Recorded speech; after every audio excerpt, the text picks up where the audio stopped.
Êxodo, ou exousia, capítulo 32. Exousia é grego, shemot, hebraico, êxodo, português. Exousia quer dizer libertação. É a palavra que dá origem ao termo exorcismo. Exousia. E shemot significa os nomes, ou nomes, porque nesse capítulo Deus os chama nominalmente. Deus te trouxe aqui hoje, Ele não te vê como um número no meio de tantos outros números, mas Deus te chama nominalmente.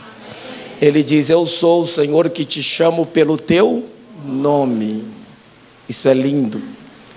Com quase 8 bilhões de habitantes na terra, Deus te chama pelo teu nome. Que lindo isso. Capítulo 32. Eu pedi que você ficasse em pé, porque depois da leitura nós vamos fazer um ato profético, um ato simbólico e uma oração. Uma oração para marcar o teu coração e prepará-lo para a reflexão desta noite. Capítulo 32, se você nota uma pessoa ao seu lado sem a Bíblia, você pode convidá-la para ler na sua Bíblia ou no seu celular, se você está usando a Bíblia na tecnologia. Agora olha para o texto e vamos para a leitura, tá bom?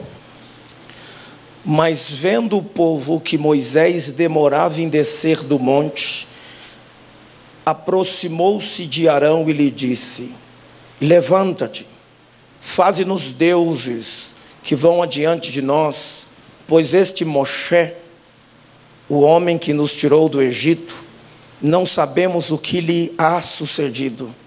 Disse-lhes a Arão: tirai as argolas de ouro das orelhas das vossas mulheres, dos vossos filhos, das filhas, e trazei-mos. Então todo o povo tirou das orelhas as argolas e as trouxe a Arão.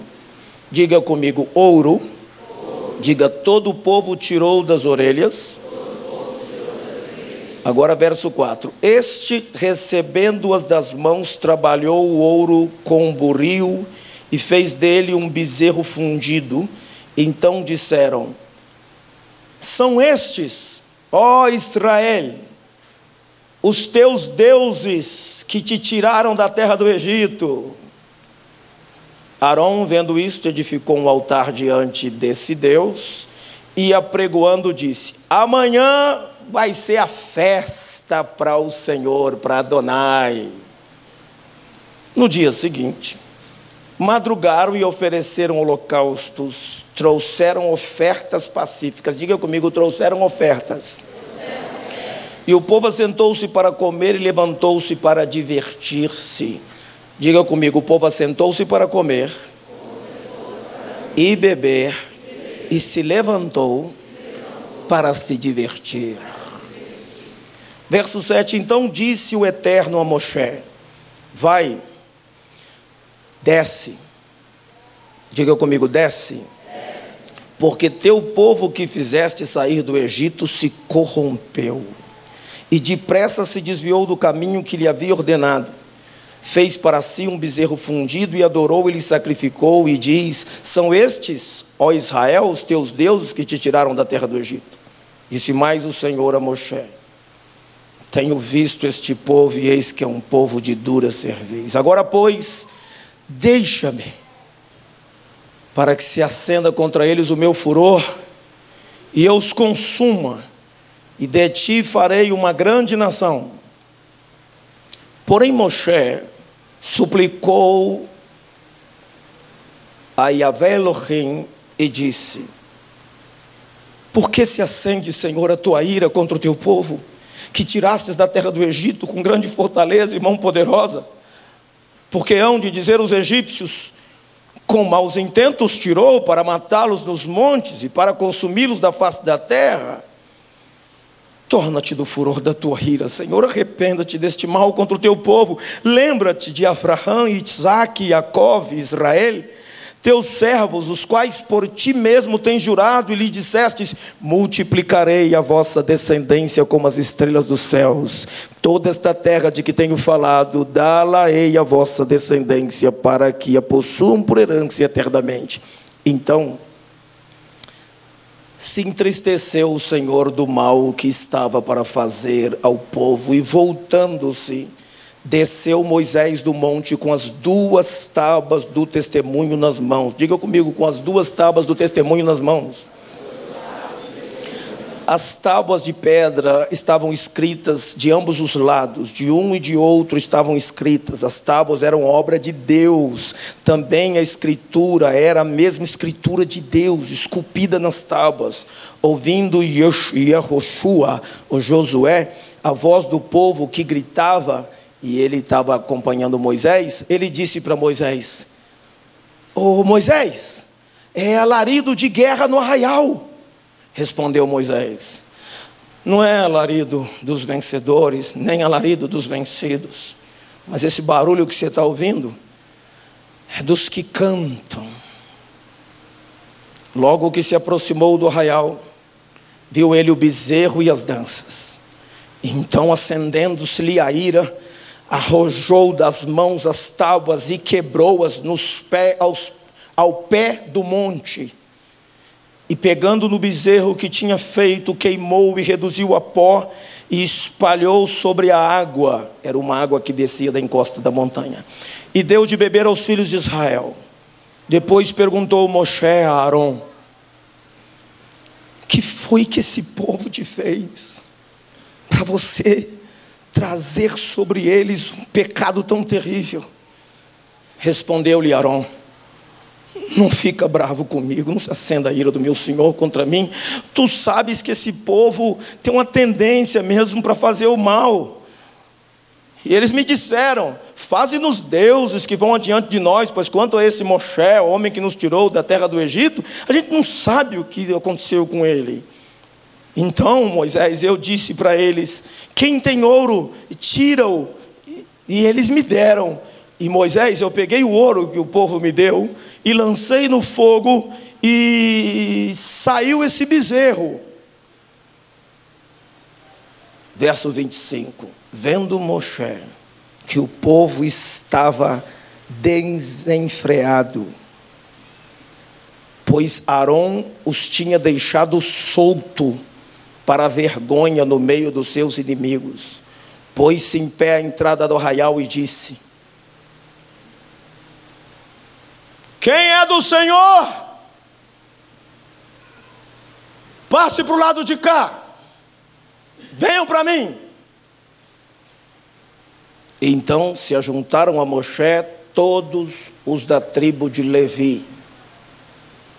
Que tribo? Aos quais disse Moisés: assim diz o Senhor, Deus de Israel: cada um pega a sua espada, coloque do lado, passai e tornai a passar pelo arraial de porta em porta, e mate cada um seu irmão, cada um seu amigo, cada um seu vizinho. E fizeram os filhos de Levi segundo a palavra de Moisés, e caíram do povo naquele dia uns 3.000 homens, pois Moisés dissera: consagrai-vos hoje ao Senhor, cada um contra o seu filho, contra o seu irmão, para que ele vos conceda hoje bênção. No dia seguinte, disse Moshe ao povo, no outro dia: vocês cometeram um grande pecado. Agora, porém, subirei ao Senhor outra vez. Pode ser que farei propiciação pelo pecado de vocês. Tornou Moisés ao Senhor e disse: ora, o povo cometeu o grande pecado, fazendo sobre si deuses de ouro. Agora, pois, Senhor, perdoa-lhe o pecado. Ou então, se o Senhor não vai perdoá-los, risca-me, peço-te, do livro que escreveste. Então disse o Senhor a Moshe: riscarei do meu livro todo aquele que pecar contra mim. Vai, pois, agora e conduze o povo para onde te disse. Eis que o meu anjo irá diante de ti, porém no dia da minha visitação vingarei nele o seu pecado.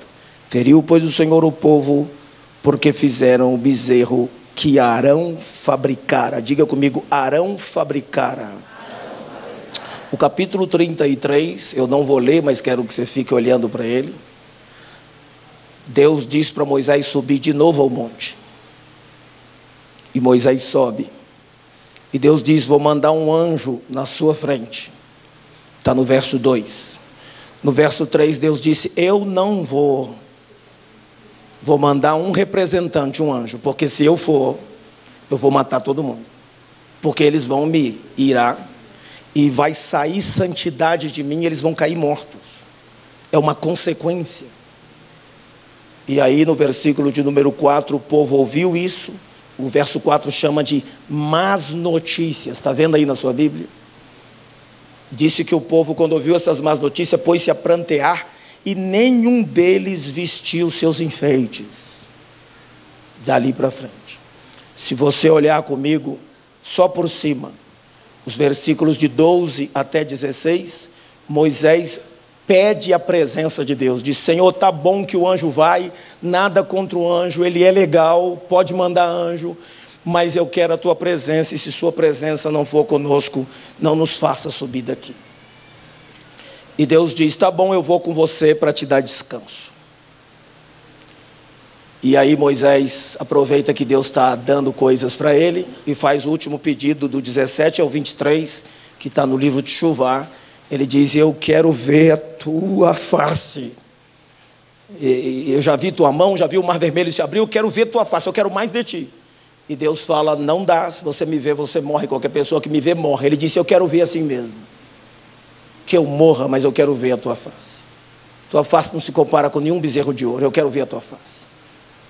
E aí Deus enfia ele na fenda da rocha, põe a mão, passa com a sua bondade, proclama o nome do Eterno. Moisés sai, vê a glória de Deus, pelas costas a bondade do Senhor, seu rosto fica iluminado, incendiado.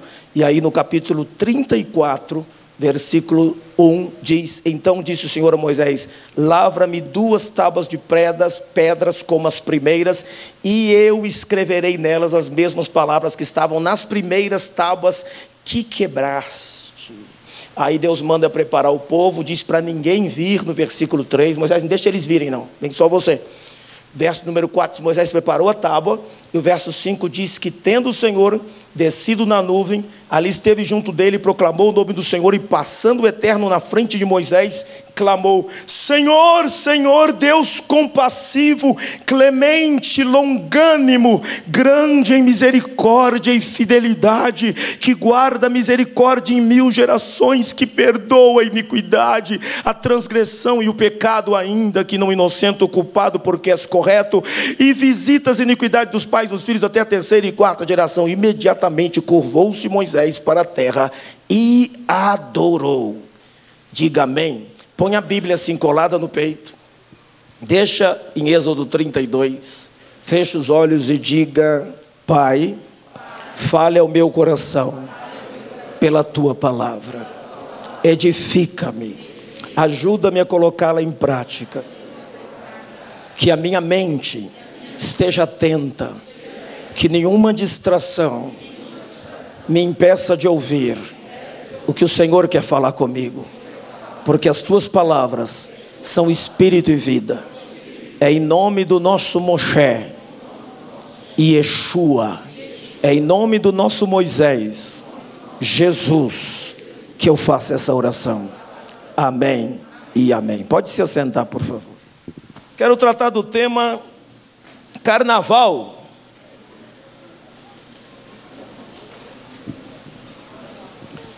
Retire a carne antes que a carne controle você. As origens do carnaval se remontam a tempos muito mais antigos do que a nação brasileira. Nosso país é um país super jovem, tem pouco mais de 500 anos, mas o carnaval se remonta a tempos muito mais longínquos do que os meros 500 anos de história brasileira. A história do carnaval se remonta aos tempos do que nós chamamos em história de antiguidade. No período mesopotâmico, no período da Grécia, no período de Roma. A palavra carnaval são duas palavras, é a palavra carnis levale. Carnis levale significa literalmente retirar a carne. Por que isso? Porque a igreja romana, a igreja católica, quando ganhou a sua catolicidade, a sua universalidade, a sua mundialidade e o seu poder ao ponto de se tornar um Estado, o Vaticano é um Estado, o Papa Francisco é um chefe de Estado, cada igreja católica no Brasil é uma embaixada do Vaticano. Ouvir o Papa é muito interessante, porque mesmo para quem é ateu, porque não está ouvindo só um líder de uma religião, mas está ouvindo um chefe de Estado. O Vaticano tem a sua própria polícia, o seu próprio banco. O poder territorial da Igreja Católica Romana é impressionante a nível global. Ela é riquíssima. Nenhum movimento religioso chega perto do poder que tem a Igreja Católica pela quantidade de terras, pela quantidade de recursos. E quando a Igreja Católica se tornou assim muito poderosa no topo do mundo, porque Roma era o topo do mundo, Roma era o que é hoje, de um lado Estados Unidos e Israel, e de outro lado China e Rússia, que esses dois grandes ficam argumentando sobre a situação da Venezuela, e a gente fica aqui por baixo pedindo paz. Esse pessoal, Roma era tão poderosa, que quando a igreja se tornou romana, católica romana, católico significa universal, católica romana, ela se tornou muito poderosa, e a sua fala passou a ser muito ouvida, e então a igreja católica começou a cristianizar certas festas pagãs, começou a organizar certas festas pagãs e cristianizar. E o carnaval, que era uma festa que já existia, a igreja católica romana estabeleceu que os 40 dias da tentação de Jesus em Matityahu, Mateus capítulo número 4, no deserto, quando o diabo tenta Jesus, seriam simbolizados num tempo de 40 dias que a igreja romana chama de quaresma, que seria um tempo que eles não comeriam carne, seria um tempo que eles só comeriam peixe. As peixarias nessa época vendem bastante, e algumas pessoas até hoje não comem carne, às vezes nem sabem por quê, porque não conhecem muito bem a tradição. Então, como ia tirar a carne, os dias que antecediam esses 40 eram o dia que eles davam liberdade total à carne. Então fazia tudo o que poderia ser subversivo, tudo o que poderia ser contraditório, tudo o que eles não fariam o resto do ano, faria naqueles 3 dias. Os babilônicos chamavam essa festa de carnaval por 2 festas específicas. Uma se chamava as saceias. As saceias era uma festa em que um prisioneiro assumia a figura do rei. Ele comia a comida do rei, ele se alimentava conforme o rei se alimentava, dormia na cama do rei, dormia com as esposas do rei, e ao final o prisioneiro era chicoteado e depois enforcado ou empalado. Era enfiado uma estaca por dentro do seu corpo, enquanto vazava sangue, ele morria. A segunda festa era o ritual de Marduk, uma entidade, um demônio. Para nós que conhecemos a Bíblia, sabemos que é um demônio, mas para eles um deus, uma divindade, chamada Marduk, em que o ritual ocorria no templo do Marduk, um dos primeiros deuses mesopotâmicos, esse Marduk. O rei, ele fazia o seguinte, ele perdia os emblemas durante o período do Carnavales, perdia o seu emblema de rei, perdia o seu poder, ele era surrado na frente da estátua de Marduk, dessa entidade. Essa humilhação servia para demonstrar a submissão do rei a essa divindade. Em seguida, ele voltava novamente a assumir o trono. A subversão dos papéis é uma das características mais importantes do carnaval. Carnaval, ele tinha esse caráter de inversão de papéis sociais. A transformação temporária de um prisioneiro num rei, ou de um rei colocado num estado de humilhação diante de um deus pagão. Possivelmente essa subversão de papéis no carnaval, até hoje, faz com que alguns homens queiram se vestir de mulheres e algumas mulheres queiram se vestir de homens. Aqui em Teresópolis tem até um bloco chamado Bloco das Prostitutas. Eles usam o nome de um peixe. Mas o carnaval pode encontrar suas origens na tradição mesopotâmica. Mas tem outros historiadores que batem mais na tradição romana. A tradição romana do paganismo fala de uma relação com o carnaval em relação a orgias. A festa era dedicada ao deus do vinho, Baco, deus Baco. Eles praticavam os bacanais, que era uma homenagem ao deus Baco, em piscinas de vinhos e prostitutas cultuais. Tem um hotel em Juiz de Fora que o nome do restaurante, eles dão um nome para cada parte, restaurante é restaurante Baco. E daí eu não gostar muito da palavra bacana, eu não gosto muito, eu raramente a uso, mas quando alguém usa eu respeito, porque eu entendo o que ele quer dizer. Assim como a palavra moleque, de Moloque, tem um outro sentido no carioquês, e quando alguém fala eu não fico corrigindo, porque a conversa fica chata, desgastante, e eu viro um ser azedo se eu ficar toda hora interrompendo. Então eu não interrompo, mas não gosto, isso é bacana, não gosto muito, porque conheço a origem, e o conhecimento faz a gente sofrer. Então era uma festa de vinho, de orgias, ao deus Baco, regada a muita bebida alcoólica, embriaguez, prazeres da carne. Havia ainda em Roma as Saturnálias, que era feito num período do ano, e havia a Lupercalias, que era feito no segundo período do ano. Essa segunda festa era dedicada às divindades infernais, mas também era dedicado às purificações. Tais festas duravam dias com comidas, bebidas, muita dança, e os papéis sociais também eram invertidos temporariamente.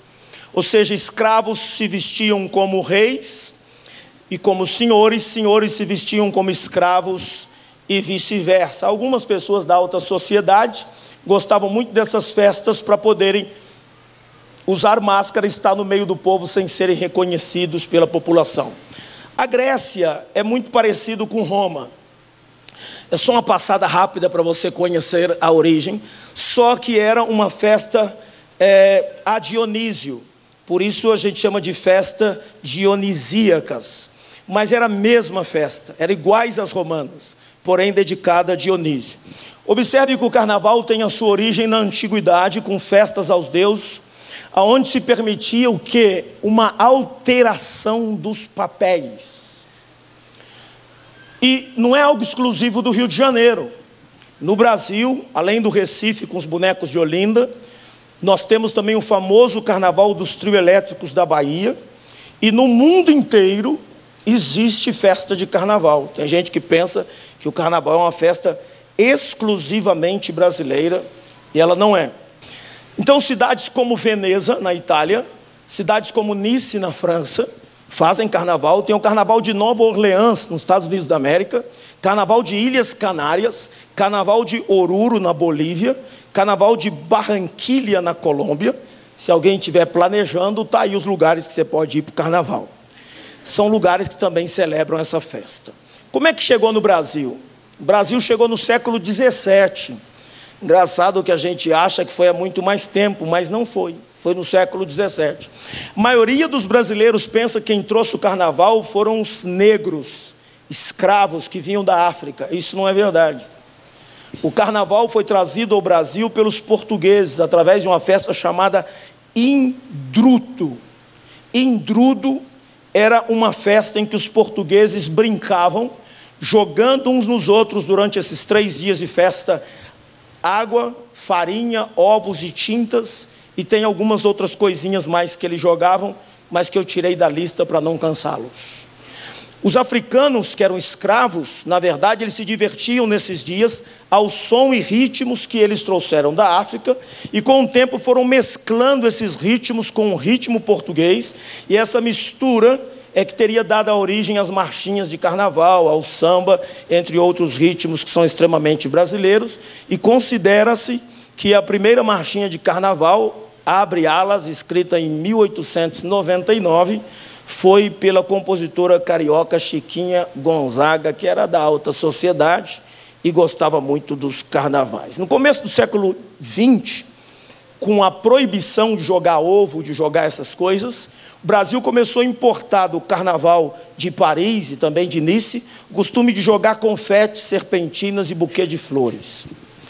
O texto que eu li hoje, e eu estou agora jogando luz sobre o texto, ele mostra que antes de toda essa história mesopotâmica, grega, os judeus, que nem eram judeus na época, eram hebreus, fizeram um carnaval no deserto.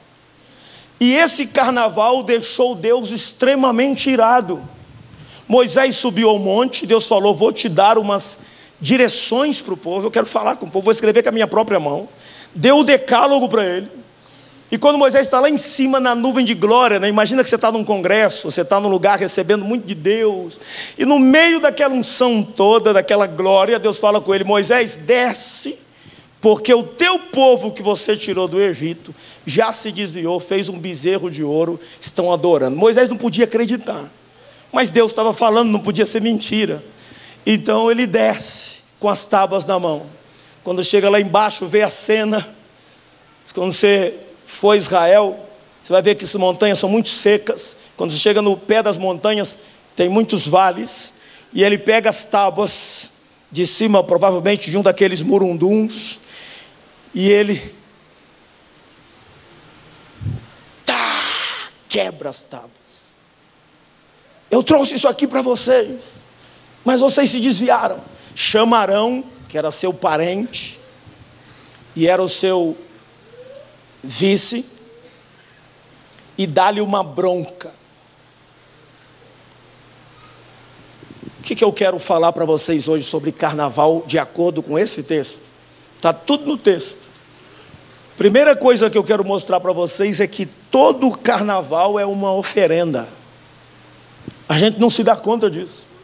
O carnaval, ele é inaugurado quando a autoridade munícipe, a autoridade estadual, a autoridade de uma cidade, simbolicamente num ato profético, pega a chave da cidade, não estou com nenhuma aqui no bolso, simbolicamente, e entrega para o rei Momo. Entrega como quem está entregando para uma entidade, dizendo: durante esses 3 dias a cidade é sua, pode fazer o que quiser, o que não se faria em outras ocasiões, pode fazer nesses dias. No carnaval é o período que muitas mães choram a perda dos seus filhos, muitas mulheres choram o abandono do seu marido que abandonou o lar, disse: arranjei uma mulher aí no carnaval, ou um homem, ou um animal, porque hoje em dia está com tudo, e hoje em dia tem de tudo, e eu não vou voltar mais para casa, né? Às vezes vem já segurando a orelha do cachorro, ou da cadela, né? Vou viver com esse bicho aqui, eu e o cachorro. E a família chora, é um dano horrível. A mulher às vezes até com vergonha de dizer o que aconteceu, diz assim: não, ele só foi embora porque eu não fui uma boa esposa, e assume uma culpa que não tem.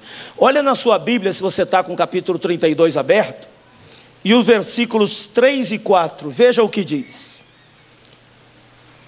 Então todo o povo tirou das orelhas as argolas e trouxe a Arão. O verso 2 diz que era de ouro. Eles deram uma oferta para fazer um ídolo. Se você ainda ficar com dúvida, dá um pulinho no versículo 6. No dia seguinte madrugaram e ofereceram holocaustos e trouxeram... Está com a sua Bíblia aberta? E trouxeram ofertas pacíficas, e o povo assentou-se para comer e beber, e levantou-se para divertir-se. Fizeram uma oferta a Apis. Apis é um deus egípcio com cara de boi, ou Bafomete, que tem corpo humano e a cara de um bode. E esse bezerro, essa entidade, que eles disseram são os deuses que tiraram do Egito, recebeu a oferta do povo de Deus, enquanto Deus estava dando a palavra para eles lá em cima do monte. Isso é chamado culto ao prazer, porque o verso que se segue disse: o povo se assentou, final do verso 6, para comer e beber, e levantou-se para entretenimento, levantou-se para se divertir. Hoje o culto ao prazer está estabelecido. Nosso negócio é se sentir bem. Se eu me sinto bem, é isso que importa. O que Deus quer é que eu seja feliz. Mas querido, Deus disse para não fazer isso. Na Bíblia está falando para não fazer isso. Mas se eu me sinto bem, importante é eu ser feliz. E onde ficam meus sentimentos? Onde eu fico nisso? O nosso templo são um shopping center. Na verdade, nós não temos pena alguma de transformar o entretenimento numa divindade. Somos uma geração distraída com tudo que a tecnologia e os recursos à nossa volta nos proporciona. Jesus está voltando e estamos tão distraídos como a geração de Noé, que a Bíblia Sagrada disse, não perceberam até que veio o dilúvio e os levou a todos. Culto ao prazer. As frases que as pessoas gostam de usar é, eu me sinto bem, posso fazer. Ou então, o importante é ser feliz. Uma pessoa perguntou para mim, ué pastor, Deus não quer que eu seja feliz não? Falei não. Aí tomou um susto. Aí fui mostrar para ele na Bíblia que isso não é a prioridade de Deus. A prioridade de Deus não é que você seja alegrinho. Eu estou alegrinho indo para o inferno, todo alegrinho. Não é prioridade de Deus. Quem dá tudo o que você quer é o diabo. Quero maconha, toma. Baseado em quê, diabo? Baseado na mentira. Quero cocaína, toma. Quero droga, toma. Quero me prostituir, toma. Quero fazer troca de casais, toma. Qual o problema? Ele não liga para você. Para dizer não tem que amar muito. Para dizer isso aí não pode, tem que amar muito. Tem que amar e tem que ter intimidade para dizer que o outro está com mau hálito. Não, pessoal, estou com mau hálito? Não, isso é morango, né? Frases que gostam de dizer, tenho que pensar em mim. Toda pessoa que está se separando usa essa frase, tem que pensar em mim. Casei foi para ser feliz. Casou pelo motivo errado. A gente não casa para ser feliz, a gente casa para fazer o outro feliz. Porque ama tanto o outro que você quer fazer o outro feliz. E fica feliz em ver que o outro está feliz. A vida é agora. Não tem outra. Permita-se. São frases que gostam de dizer nessa época. Não se reprima. São os menudos dessa época. Você que é jovem não sabe nem o que eu estou falando, mas pela quantidade de risada no auditório, todo mundo pegou esses negócios. A vida é sua. Está querendo separar, não vai conversar com o pastor, não, que ele vai rapa fora, já dá um pé logo. Número 2, eu vou correr. Todo carnaval nasce da ideia inocente de festa. Não, eu só estou fazendo festa. Qual o problema de fazer festa? Deus tem alguma coisa contra a festa? Não, Deus estabeleceu 7 festas na Bíblia. Deus é festeiro. Deus faz festa para tudo. A eternidade vai ser uma festa. Deus ama a festa. Deus é um Deus de festa. Deus não tem religião, Deus não é religioso. Deus gosta de festa. Deus gosta de alegria. Vocês viram as crianças aqui hoje como estavam? Todas vestidas de super-herói? Deus gosta de festa. Mas o versículo 5, olha comigo, 32:5, é forte esse texto.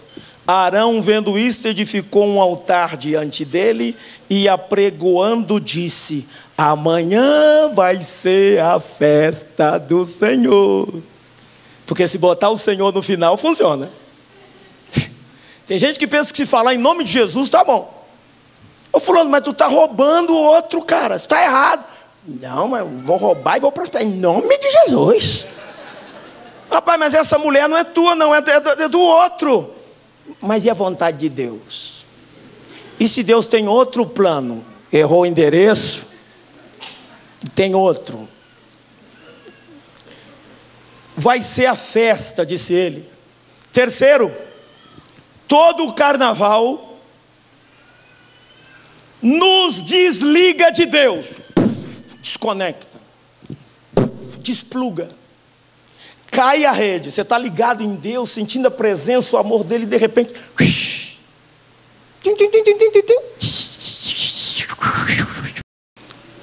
não está pegando, não pega o Wi-Fi celestial mais, não está mais na rede, cai a rede com Deus.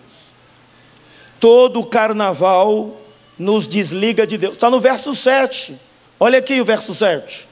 Então disse o Senhor a Moshe, vai e desce, porque teu povo que fizeste sair do Egito se corrompeu. Não, aqui Deus pegou pesado. Diga comigo, teu povo. Olha o que Deus disse para Moisés. Moisés, o teu povo, não é meu, mas não é teu. Isso aí é teu, Moisés, isso não é meu não. Não tem filho assim? O cara que fala assim, dá um pouquinho de cocaína aí para eu cheirar, dá um pouquinho porque eu também sou filho de Deus. Deus diz, meu não. Não tem. Eu vou te libertar e você vai ser meu filho. Bota mais um pouquinho da cachaça que eu sou filho de Deus. Filho de Deus. Então, teu povo, veja como desconectou. Quarto lugar, todo o carnaval é teimosia contra Deus. Todo o carnaval. Todo o carnaval. A pessoa só vai para o carnaval porque ela diz assim: eu sou teimoso mesmo, eu faço o que eu quero, a vida é minha.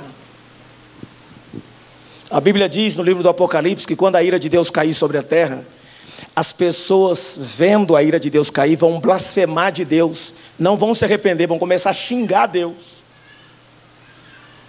por causa das pragas que estão caindo. Diga misericórdia. Isso está no versículo de número 9. Disse mais o Senhor a Moisés. Olha o que ele disse para Moisés: tenho visto este povo e eis que é um povo de dura cerviz. Essa palavra dura cerviz é teimoso. Quem já conheceu alguém teimoso? Que você fala e não adianta. Teimoso. Eu lembro de um rapaz, eu não vou contar os detalhes da morte, porque vocês vão lembrar, alguns vão saber quem é, porque foi na nossa região mesmo. Mas eu lembro do discípulo chorando. Chorando. O líder que está aqui, não está aqui hoje não, está a esposa dele aqui. A esposa do líder, que estava chorando. Apóstolo, foi para o mundo, disse: não, eu vou. Depois eu vejo o que eu faço, porque eu estou muito jovem para estar com Jesus. Morreu. Eu não vou contar como, porque você vai talvez associar. Todo carnaval é teimosia, dura cerviz. Quinto, todo carnaval é uma provocação contra Deus. Está no versículo de número 10. Por isso que a ira dele se acende. Agora, pois, deixa-me, para que se acenda a minha ira contra eles e o meu furor, e eu os consuma, e de ti farei uma grande nação, Moisés. Sexto, todo som do carnaval, para Deus, é sem sentido. E para quem é de Deus, não tem sentido. Todo som do carnaval, se você é de Deus, não faz sentido. Quando fala assim: atrás da verde rosa só não vai quem já morreu, você diz: eu já morri, estou crucificado com Cristo, não vivo mais eu, Cristo vive em mim. Quando começa a cantar chão, chão, chão, chão, chão, chão, chão, chão, você fala: não, eu vou subir, quero subir. Não faz sentido para você. Isso está nos versículos 17 e 18. Olha o que disse 17 e 18. Está com a sua Bíblia aberta? 32, 17 e 18. Disse assim: olha, ouvindo Josué a voz do povo que gritava, disse para o Moisés: e Moisés, está escutando o barulho aí? Tem guerra lá no arraial. Aí Moisés respondeu no verso 18, bravo, que Moisés sabia, Josué não sabia: não é barulho de vencedores nem de vencidos, é o barulho de gente que está cantando o que eu estou ouvindo. O que Moisés está dizendo é o seguinte: a música que eles estão cantando nem tem o sentido de quem vence e nem tem a dor de quem é vencido. É uma música sem sentido. É tipo Jesus falando: veio João Batista que não comia, não bebia, vocês diziam tem demônio. Veio filho do homem comendo e bebendo, e vocês iam com milão e beberrão, amigos pecadores e publicanos. Quer dizer, uma coisa que não faz sentido. Jesus, João Batista não fazia sentido para eles, e as coisas do mundo não fazem sentido para quem é de Deus. Quem é de Deus, diga amém. E só para eu tomar uma aguinha, dá um aplauso para Jesus enquanto eu tomo a água, e abre a tua boca para glorificar o Senhor. Eu já estou no sétimo. Se eu tivesse dito no início que tem mais de 7 pontos, você ia se assustar. Então eu não falei. Mas são rápidos, viu? Já estou no sétimo. Sétimo, todo carnaval é uma quebra das leis de Deus. Está aqui no texto, versículo 19. Olha comigo. Diz assim: logo que se aproximou do arraial, viu Moisés o bezerro e as danças, acendeu-se-lhe a ira. Então arrojou das mãos as tábuas e quebrou-as ao pé do monte. Quebraram-se as leis de Deus. Olha aqui para mim, ó. Quebraram-se as leis, os 10 mandamentos. Todas. Uma festa, quebraram todos os princípios de Deus.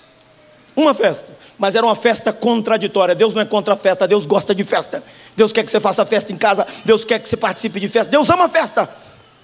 Mas esse tipo de festa é uma festa que ofende a Deus. Oitavo, Diante de Deus, todo carnavalesco tem uma desculpa e justificativa, mas o pecado deixa marcas. Dá para saber. Sabe aquela coisa que a pessoa... Veio uma na minha cabeça aqui agora, a das marcas. Minha esposa vai ficar talvez até chocada, mas eu lembrei de algo. Segundo o parto dela, no Rafael, foi difícil. Quase que minha esposa foi. Eu segurei na mão dela com toda a mulher e disse: amor, não solta a minha mão, não solta. Fica aqui, amor, fica aqui. Eu estou aqui, meu amor. Graças a Deus não era aquele marido que desmaia, senão ele ia perguntar para o doutor: cadê meu marido? Está ali debaixo da mesa, depois a gente pega ele, né? Mas como eu estava tranquilo, eu fiquei segurando na mão dela. E eu falei: calma, amor, eu estou aqui, vai dar tudo certo. Eles botam um lençol, então a mulher não vê o que está passando do lençol para lá. Aquela sangueira. Daqui a pouco veio um médico, um dos médicos, doutor Maurílio. Ele chega para acalmar ela e diz: Márcia, fica calma, está dando tudo certo, já está terminando. Com as mãos cheias de sangue. Aí ela olha para a mão dele, olha para ele e diz: esse sangue aí é meu? Aí ele faz assim: não. Eu achei muito engraçado que ele disse: não. A gente matou um cordeiro ali atrás. Olha, diante de Deus, todo carnavalesco tem desculpa. Não, eu fui só para me divertir. Não, eu fui. Todo carnavalesco tem uma justificativa. Eu fui porque eu não vejo nada de mal de estar num bailinho de carnaval com a minha esposa, tomei um guaraná ali, entendeu? Uma cachaçinha de vez em quando e tal, mas foi guaraná. Então eu não vejo nada de mal. Beleza.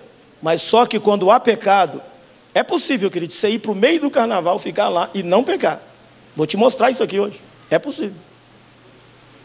Mas quando você peca, ou seja, você se envolve com o pecado, deixa marcas. Eu vou ler com vocês versículos 20 e 24. Dá uma olhada comigo aí. 32, 20. Disse assim: e pegando no bezerro que tinha feito, queimou, reduziu a pó, espalhou sobre a água, deu de beber aos filhos de Israel. Derreteu o ouro do bezerro, botou na água e deu para os caras tomar. Agora vocês vão tomar. Quem aqui já tomou água com metal líquido misturado, com ouro em pó no meio? Ninguém, graças a Deus. Eles tiveram que tomar. Versículo 21. Depois perguntou Moisés para Arão: o que esse povo te fez? Você trazia tamanho pecado contra eles. Respondeu-lhe Arão: não se acenda a sua ira, meu senhor, contra mim. Você sabe que o povo é propenso ao mal. Olha a desculpa: o povo é propenso ao mal. Verso 23. Pois me disseram: faze-nos deuses que vão adiante de nós, pois quanto a este Moisés, o homem que nos tirou da terra do Egito, a gente não sabe o que aconteceu com ele. Versículo 24. Então, Moisés, eu disse para eles: quem tem ouro, tira e traze-mo. E eu lancei no fogo. Moisés, não sei como, eu joguei no fogo, saiu esse bezerro aí, certinho assim, com os focinhos, negocinho, tudo. Eu joguei e saiu. Só que o verso 4 desmente ele. O verso 4 disse que Arão formou o bezerro com as mãos. Está no verso 4. Vou ler para você. Então disse: recebendo das suas mãos, trabalhou o ouro com buril. Ele trabalhou o ouro e fez deles um bezerro fundido. Fez deles um bezerro fundido. Quem fez foi Arão. Mas ele está usando uma desculpa aqui, está dizendo: saiu assim, ó, com a cara do bezerro. Olha só, foi sem querer. Que desculpa. Pior coisa quando a gente peca é arranjar desculpa.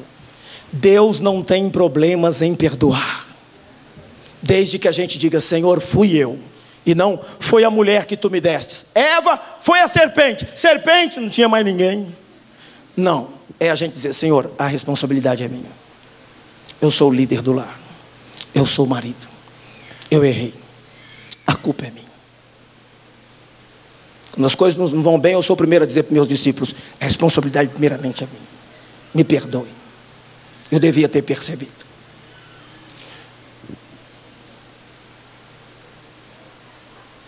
Disse para uma irmã essa semana que apagaram a luz.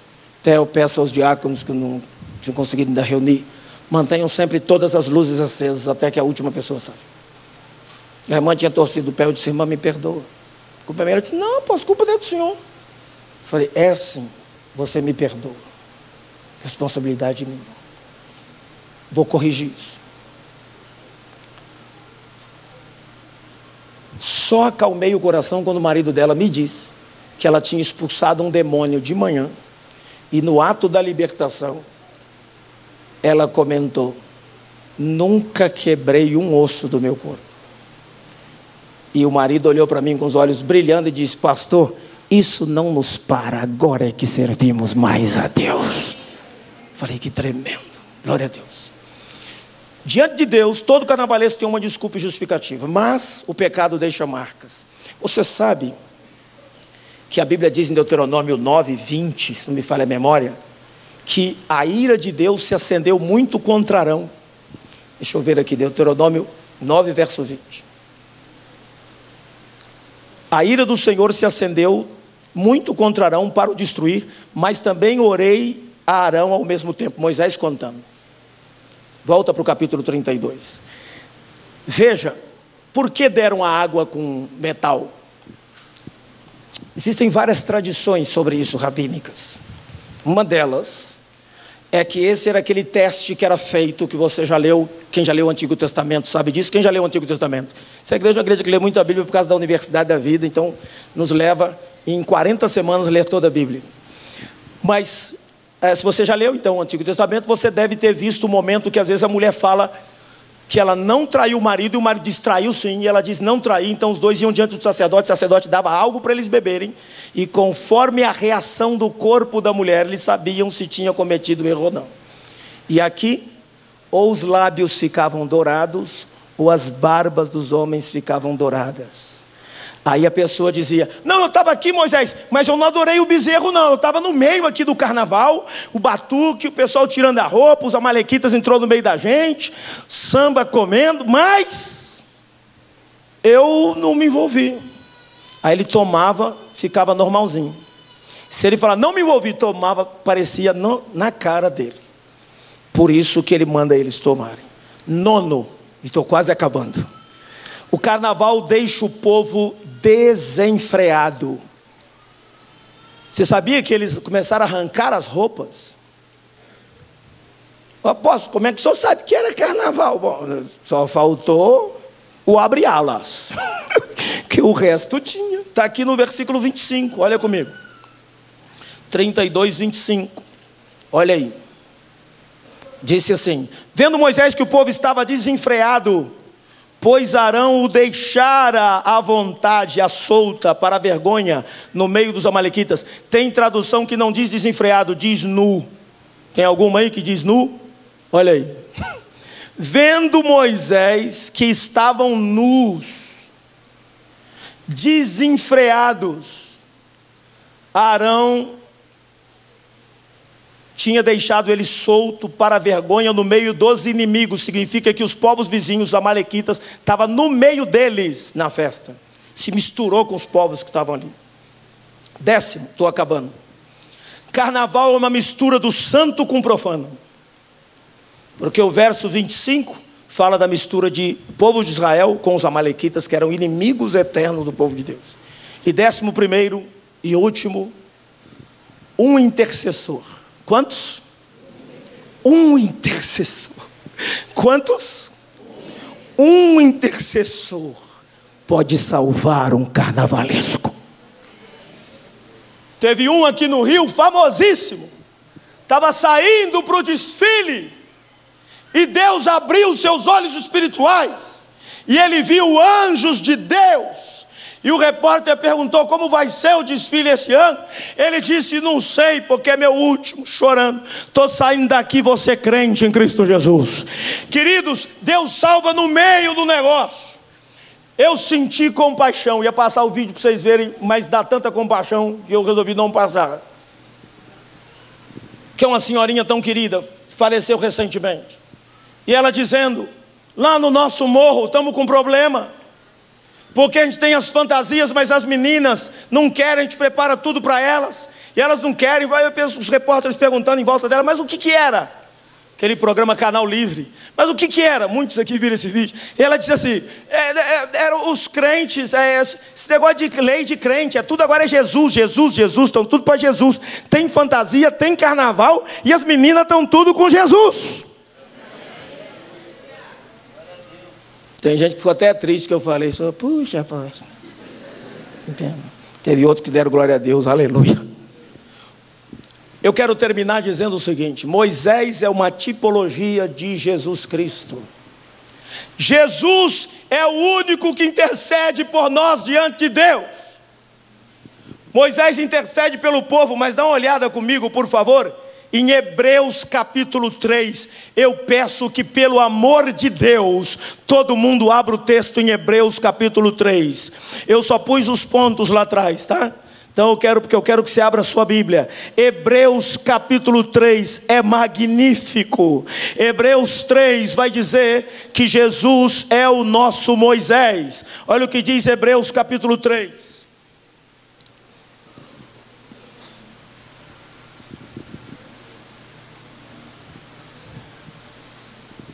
Por isso, santos irmãos, que participais da vocação celestial, considerai atentamente o apóstolo e sumo sacerdote, apóstolo e sumo sacerdote é Cohen Gadol, da nossa confissão, Jesus, o qual é fiel àquele que o constituiu, como também Moshe, em toda a casa de Deus.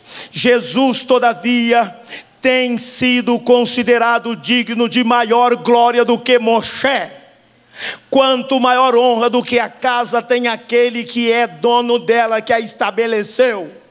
Pois toda a casa é estabelecida por alguém, mas aquele que estabeleceu todas as coisas é Deus. E Moisés era fiel em toda a casa de Deus como servo, para testemunha das coisas que haviam de ser anunciadas. Mashiach, o Cristo, porém, como filho em sua casa, a qual somos nós, se guardarmos firmes até o fim a ousadia e a exultação da esperança, assim pois, como está escrito, disse o Espírito Santo, hoje, se ouvires a voz de Jesus, não endureçais o vosso coração, como na provocação no dia da tentação no deserto, onde os vossos pais me tentaram, pondo-me à prova, viram as minhas obras por 40 anos, por isso me indignei contra aquela geração e disse, estes sempre erram no coração, eles também não conhecerão os meus caminhos, assim jurei na minha ira, não entrarão no meu descanso. Tende cuidado, irmãos, jamais aconteça haver em qualquer de vós um perverso coração de incredulidade, ou um coração perverso e mau, que vos afaste do Deus vivo. Pelo contrário, exortai-vos mutuamente cada dia durante o tempo que se chama hoje, a fim de que nenhum de vós seja endurecido pelo engano do pecado, porque nós temos nos tornado participantes de Cristo, se de fato guardarmos firmes até o fim a confiança que desde o princípio tivemos. Enquanto se diz hoje, se ouvires a sua voz, não endureçais o vosso coração como na provocação. Ora, quais os que tendo ouvido se rebelaram? Não foram de fato todos os que saíram do Egito por intermédio de Moisés? E contra quem Deus se indignou por 40 anos? Não foi contra os que pecaram, cujos cadáveres caíram no deserto? E contra quem jurou que não entraria no seu descanso, senão contra os que foram desobedientes? Vemos, pois, que não puderam entrar por causa da incredulidade no que Moisés estava ensinando. Veja, Moisés ensinava da terra, Jesus nos ensina do céu. Moisés era um condutor humano, Jesus é o próprio Deus que se fez carne. Jesus é o nosso intercessor. Um intercessor pode salvar carnavalescos. Deus pede a Moisés para deixar. Olha comigo em Êxodo 32, veja a força de um intercessor, como é extraordinária. No versículo número 10 do capítulo 32, Deus vira para Moisés e disse, agora pois Moisés, me deixe matar eles, deixa eu matar eles. Moisés disse, não deixo. Deixa eu matar eles, Moisés, não deixo. Deus olhou para uma cidade e ele destruiu a cidade, e ele chorou. E Deus disse: eu não queria ter destruído essa cidade, mas eu não encontrei ninguém, nenhum intercessor que se colocasse na brecha para que eu não destruísse essa cidade. Procurei e não encontrei, porque o Senhor não tem prazer na morte do ímpio. O Senhor não tem prazer na morte do ímpio. O Senhor não tem prazer na morte do ímpio. Se uma igreja se levantar para interceder, se jovens se levantarem para orar, se mulheres se levantarem como guerreiras, então uma cidade inteira pode vir aos pés do Salvador Jesus Cristo de Nazaré e receber o perdão de Deus. Janai que o branco e que a manchuplanante da sucamaneta. Deus pediu permissão a Moisés. Me lembro de um pai que o menino estava morrendo. Ele orando, orava, o menino morria, voltava, orava, o menino voltava, morria, voltava. E a voz de Deus veio no coração dele e disse: pare de orar, eu preciso levá-lo. Você não tem noção do poder da tua oração, o que é que ela pode mudar. Seu marido que está na impiedade, a sua filha que está perdida, o seu filho que está nas drogas, pode se converter no meio do carnaval. Quem crê em Deus, levanta a mão direita. Levanta com vontade. Vamos tirar 1 minuto, só dando glória a Deus, por 1 minuto, vai lá, começa a dar glória a Deus. Glória a Deus, aleluia, louvado seja, eu te amo. Faz mais barulho que o carnaval, vamos lá, quero ouvir o barulho. Mais barulho que o carnaval. Bendito seja o nome do Senhor. 1 minuto, eu vou marcar o tempo aqui. Siga glorificando.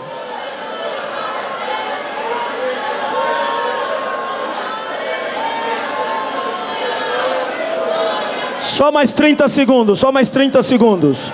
Vou marcar o tempo, mais 30 segundos, só mais 30. Não para não, não para não. Deus merece mais do que a Xuxa. Deus merece mais que os grupos musicais. Deus merece mais que o mundo.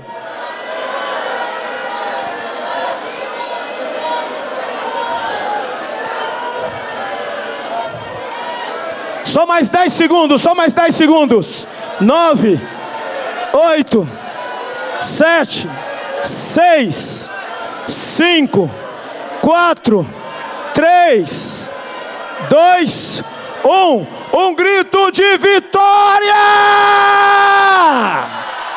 Dê um forte aplauso ao Senhor.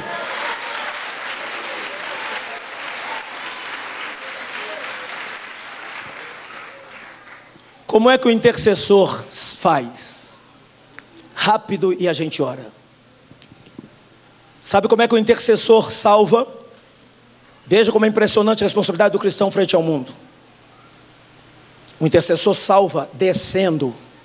Está no versículo 7. Deus disse para Moisés: Moisés, o teu povo se desviou. Desce. Desce, Moisés. Desce, desce, desce, desce, desce, desce, desce, desce rápido. Eles se desviaram. Desce, Moisés, desce. Isto é, ir com eles, ir até eles com as palavras de Deus escritas nas tábuas do coração. Porque o Novo Testamento diz que agora Deus escreveu as suas palavras nas tábuas do nosso coração. Então nós temos que ir com eles com as tábuas, com as palavras que estão nas tábuas. Moisés é uma tipologia de Jesus Cristo. Porque Jesus pôde nos salvar e porque Jesus pode salvar hoje, sabe por quê? Porque há 2.000 anos atrás ele deixou os céus, ele desceu dos céus e veio até aqui nos salvar. Então Deus disse para Moisés: desce, Moisés. Desceu para nos salvar. Moisés desceu para salvar o povo daquela situação. Número 2, coloque as pessoas nas mãos de Deus pela intercessão. Coloque as pessoas nas mãos de Deus pela intercessão. Coloque as pessoas nas mãos de Deus pela intercessão. Coloque as pessoas aonde? Através de quê? A intercessão. Está no versículo número 11. Olha o que Moisés faz: devolve a bola para Deus, devolve a bola para Deus, devolve a bola para Deus. Que Moisés lindo! Moisés é uma tipologia de Cristo. No versículo número 11 diz assim: porém, Moisés, depois que Deus falou tudo aquilo, ó, esse teu povo bravo, Deus fica bravo. Eu tenho umas discussões às vezes com Deus, Moisés também teve. E Deus disse: Moisés, esse teu povo, para testar ele, porque Deus sabe todas as coisas, esse teu povo. Aí no verso 11 Deus fala para Moisés, Moisés fala para Deus, respondeu Moisés, o intercessor, está representando Jesus Cristo aqui, está representando Jesus Cristo. Ele diz: suplicou ao Senhor seu Deus e disse: por que se acende a ira do Senhor contra esse teu povo? que tiraste da terra do Egito com grande fortaleza e poderosa mão. O Senhor pode falar que é meu, mas o Senhor sabe que são teus. O Senhor sabe que o Senhor os ama. O Senhor sabe que o Senhor se importa com eles. O Senhor já sabe como vai terminar essa história. Então é teu povo, é teu povo. Os nossos filhos biológicos não são nossos, eles são de Deus. Nós só temos o dever de conduzi-los, ensiná-los, instruí-los. Eu disse para minha esposa essa semana: amor, o meu grande medo na adolescência era ser pai. Um versículo da Bíblia tirou o meu medo. Ensina a criança no caminho que deve andar, e nem quando crescer se desviará dele. Eu comecei a lembrar de várias pessoas que foram mesmo para o mundo, mas depois de muitos anos voltaram, às vezes por causa de uma avó que ensinava a Bíblia, de uma mãe que orava, de um pai que ensinou princípios. A palavra ficou lá e eles voltaram para os caminhos do Senhor. Eu quero dizer uma coisa para você: se você ensinar os seus filhos nos caminhos do Senhor, eles não se desviarão. Você não vai ter que ficar dando mamadeira e chupeta e correndo atrás. Eles vão ficar firmes na presença de Deus. Olha, devolve para Deus, devolve a bola. Deus tocou para você, você toca de volta para Ele. Terceiro, tenha como objetivo exaltar e preservar o nome de Deus. A gente liga muito para o nome da gente, mas Moisés disse para Deus: Senhor, o que será do teu grande nome? Está no verso 12. Os egípcios vão ouvir falar que o Senhor não teve poder, não, aí matou eles no deserto. Teu nome vai ser o quê? O teu nome, Senhor. Não é o meu que eu estou preocupado, não. Josué fala isso também. Josué capítulo número 7, versículo 7 e 9. Josué disse ao Senhor: ah, Senhor Deus, por que com efeito fizesse passar este povo do Jordão para entregar nas mãos dos amorreus, para os fazerem perecer? Antes nos tivéssemos contentado em ficar além do Jordão. Verso 8. Ah, Senhor, que direi? Pois Israel virou as costas diante dos inimigos. Verso 9. Ouvindo isso, os cananeus, Senhor, e os moradores da terra nos cercarão, desarregarão o nosso nome da terra. Então, Senhor, última pergunta de Josué no verso 9 para Deus: o que será do teu grande nome? Você sabe que tem coisas que Deus faz por causa do nome dele, não é do nosso. Quem arruma briga com um crente que é fiel, não está arrumando com um crente que é fiel, está arrumando com Deus. Você não tem que brigar, fica tranquilo. Não é com você, é com Deus. Quem está entendendo? Tenha como objetivo exaltar o nome de Deus. Quarto, lembre-se das promessas. Verso 13, Deus disse para o Senhor, Moisés disse para o Senhor: lembra-te de Abraão, Isaque e Israel, teus servos. O Senhor prometeu a eles que ia multiplicar e tal. As tuas promessas, Ele lembra a promessa. Temos que lembrar na hora que estamos orando, e é o que Jesus faz. Essas três coisas Jesus faz. Jesus, veja bem, desceu. Jesus coloca as pessoas na mão de Deus. E Jesus tem como objetivo preservar o nome de Deus. E Jesus lembra as promessas também. E é o que o intercessor tem que fazer. Quinto, no meio do carnaval, isso é o mais importante de tudo que eu falei até agora. No meio do carnaval, sempre tem gente de Deus. No meio da farra tem gente de Deus. Lá na Marquês tem gente, não sabe que é, mas é. Tem parente seu que não sabe que é de Deus, mas Deus sabe que ele lhe pertence. Porque os versos 25 e 26 são incríveis. Vendo Moisés que o povo estava desenfreado, nu, peladão, Arão tinha deixado eles à vontade, se misturando com os inimigos amalequitas. 26. Pôs-se em pé na entrada do arraial, no meio do carnaval, perguntou assim, ó: quem é do Senhor aqui nesse meio? Venha para cá. Então se ajuntaram a ele todos os filhos de Levi. Não é para fazer uma pergunta dessa, chegar no meio do carnaval: quem aqui é do Senhor? Estava todo mundo no carnaval. E Moisés disse: eu sei que tem gente que quer de Deus. Quem aqui é do Senhor? Passa para cá. A tribo de Levi colou com Moisés, falou: estou com o líder. Toma aqui, Moisés, arranca a espada de vocês. Sexta coisa: hoje há uma espada que mata o carnaval e salva o carnavalesco. Naquela época a espada matava tudo, era espada física. Mas Efésios 6 e 17 disse: tomando sobretudo o capacete da salvação e a espada do Espírito, que é a palavra de Deus. a espada aqui que a gente vai usar. Hebreus 4:12 disse: porque a palavra, ela é mais penetrante do que uma espada de 2 gumes, e é apta para discernir os pensamentos e intenções do coração. Olha os versos de 27 a 29, eles pegam a espada e matam fisicamente. Graças a Deus não é mais nossa situação. E por último eu encerro com isso: porque Jesus tomou o nosso lugar de culpado na cruz, há perdão para nós. E o povo é perdoado entre os capítulos 30 e 35, eu li no início, para não ler no final. Deus chama Moisés de novo, ele escreve outra vez, leva para o povo, se torna um povo de Israel. E por causa de terem se tornado, nasce Jesus, filho de uma hebreia, morre numa cruz há 2000 anos atrás, no teu lugar e no meu, leva a culpa que era nossa, aquela cruz era minha. E hoje ele nos oferece perdão a nós e a todos os teresopolitanos que quiserem. Vamos ficar em pé na presença de Deus. Diga comigo: Senhor Jesus, perdoa os meus pecados, escreva o meu nome no livro da vida. Não quero te ferir mais, quero te dar alegria. Te amo, Jesus. Olha para cá.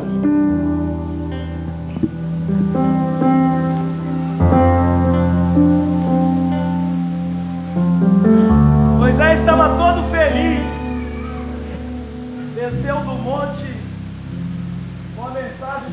Vocês pararam de tocar, eu paro. Desceu do monte com a mensagem de Deus, mas o povo não quis. O povo preferiu o trio elétrico, o bezerro de ouro, o prazer. Moisés disse: vocês não merecem. Se irou e fez isso. Quebrou as tábuas. É como se os corações tivessem se quebrado completamente, porque aquilo era o coração de Deus, quebrado porque quis dar amor, mas as pessoas não queriam o amor dele. Mas eu vou te contar uma coisa, muita gente não sabe. Quando o filho de Davi morreu, ele enfiou a mão aqui, ó, assim, desse jeito, e abriu, expondo o coração de dor. Absalão, Absalão, meu filho, quem dera eu tivesse morrido em seu lugar. Quando Jesus morreu na cruz, Deus enfiou a mão nas suas vestes de Cohen Gadol, de sumo sacerdote e de rei dos reis, e fez assim com o véu do templo. E vocês aqui hoje não valorizam o que foi crucificado por vocês? Será que vamos continuar vendo crentes que estavam na igreja nas fotografias do carnaval do mundo? Até quando o bezerro de ouro vai ganhar?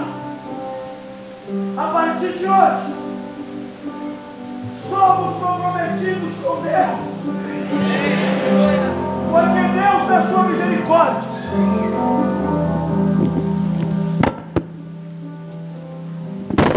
devolveu-nos as tábuas, a carta de amor para nos salvar. Tem alguém aqui hoje à noite que quer dizer para Jesus sim? Só dizer isso. Eu só digo sim para você, Jesus. Sai do teu lugar agora, onde você está. Pode deixar os cacos aqui, tira não, a gente vai pisar em cima dos cacos. Sai do seu lugar e venha. Você que diz assim: pastor, minha vida é de Jesus Cristo, sou falho, sou pecador, estou cheio de erros, mas se Ele me aceita, minha vida é dele. Sai agora e vem aqui à frente. Pode sair pela direita, pela esquerda e pelo corredor central. Vai bem forte, vai valer a pena. Vai valer a pena. Cadê a bateria puxando? Vai valer a pena. O teclado. Vai valer a pena mesmo. Vai valer, vai valer.